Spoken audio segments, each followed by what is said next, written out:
All right, part 3 for barter items for long-term disaster. This is going to be covering sources of light that you can get and be able to sustainably source in a long-term disaster. There are a variety of ones you can go with. You can go with the modern ones and get rechargeable batteries such as headlamps, flashlights, and other lanterns, anything else that would use a battery or solar power that has an internal battery recharge. A lot of people think of those, go with those. They are good, but they have a fail point at some point, and eventually, if it's a truly long-term disaster after whatever the length of time may be, you will run out of the resupply. That is hard to do on some of the more modern ones because they have literally hundreds of thousands of hours worth of use out of them in theory, but things happen. And so having multiple sources of light that you can have for a long-term disaster or in a major event. And also the other fact with that is the modern electronics could fail if you're concerned about the catalyst for the long-term disaster being an EMP or a coronal mass ejection, which potentially could fry all electronics. So those are one legitimate source. I like those. I really love headlamps. Headlamps are very important in a disaster situation because it frees your hands up to be able to do the menial tasks of working and doing things around. Now, from a tactical standpoint and all that type of stuff, no, you're not going to walk around with a light on your head, but that's not going to be the case for most situations. I mean, there is a time and a place for that, but in most people, it's going to be things from changing the diaper to going, I got to go check on the dog or the cat or the kids, and I have a headlamp that will work. Now, if you've got one of those, I would encourage getting one that has a light on it, a blue light, green light. A lot of people like the red light. Red light is visible a lot farther than a blue and red light, so it also does affect your night vision more so. So now, not thinking tactically, there is some aspects of it that's like, if I have a headlamp that has a blue light on it or a green light on it, a true one, not just a filter, but a good one like that I can turn on at night, can walk around my house, and I can go back to sleep a little bit easier. Hey, that sleep's important, trust me. I know. But anyway, I digress on that. So that's the modern electronic side of it. And then there is the old school traditional from that you can use. So that'd be you need your lighters with your lighter fluids, matches, and all that type of stuff. They're very cheap right now, and could be it take up very little space, but it could become very, very, very valuable and a high ticket item in a long-term disaster the longer it goes.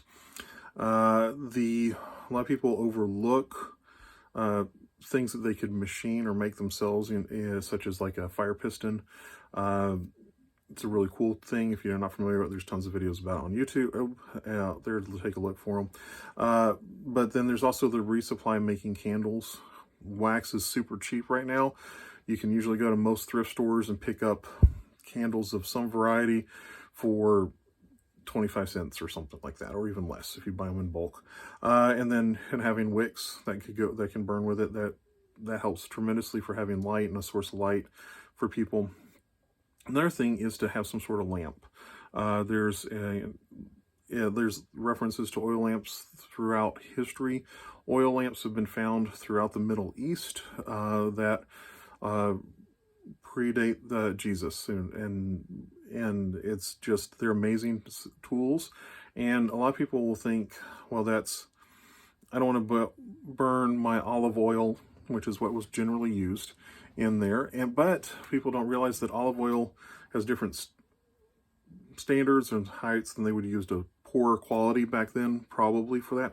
Or even more likely, they probably would have used the oil that had gone rancid and was no longer fit for human consumption. So they'd burn that and have their light. Not the best light, but it's light. And the beautiful thing about olive oil is it doesn't burn if it's spilled on itself, unlike kerosene. Kerosene gets tipped over and burn, it'll light up the whole house and burn you down. Whereas olive oil is much safer in that situation, like having it around kids or pets that are in the house. They don't, when olive oil gets knocked over, it puts the fire out instead of spreading the fire. So that's a really good thing to do. You can, with a little bit of work, you can actually get coconut oil to work as a in a lamp as well. Not a traditional lamp, not the ones sold at stores, but you can make one that will work with that as well. Very similar to the old Aladdin-looking lamps that people think of from the movies in Aladdin. But there's also more modern ones that take kerosene, diesel, alcohol as well. And they are much better for seeing with and lighting up a room and being able to read. So those are things that would be very important to extend your productivity in the evening hours and have a way to relax and unwind with a book or card games or reading. And that's one reason why card games were actually very common back then, was because it was easy to make out the cards instead of figuring out how to move these things on a small pieces on a board game, or to read a book from the type of light that was traditionally used in prior to the 1900s. So this is all to say, these are things to look at and see what you could think of, to think about how you could have them put together and stored for yourself and to help others and barter with others, and to help your community in times of extreme and long-term disasters where help has not arrived over the course of weeks, if not months. And so a lot of people don't realize and think about it that making these oils and ways to make matches, it's easy to learn. The process is not hard. It's easy to learn, but mastering it takes some time. So if you're considering doing that type of thing, please do get that skill down. There's some that I have down. There's others I've not even bothered to attempt because I haven't dedicated the time to it. But I do highly encourage looking at looking down here in my notes here, the olive oil as a way to have a source of light. And it can even be used olive oil if you did some sort of cooking that you have the oil left over with. And people will even use rendered fat at times to make light too. So, and from old times, but honestly, I'm going to start off with a headlamp and a flashlight, and a battery powered with solar rechargeable batteries, all that type of stuff.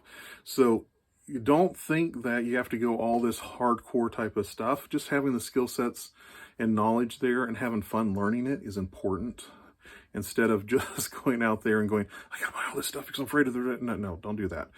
Don't fall for that trick and that trap in the preparedness world. Look at it from a perspective of like, hey, if you need to learn this cool skill, there's someone here in the community that knows it. I'll go learn from them, pay them, learn it, or they have a free class at the local community school building or school or whatever that may be.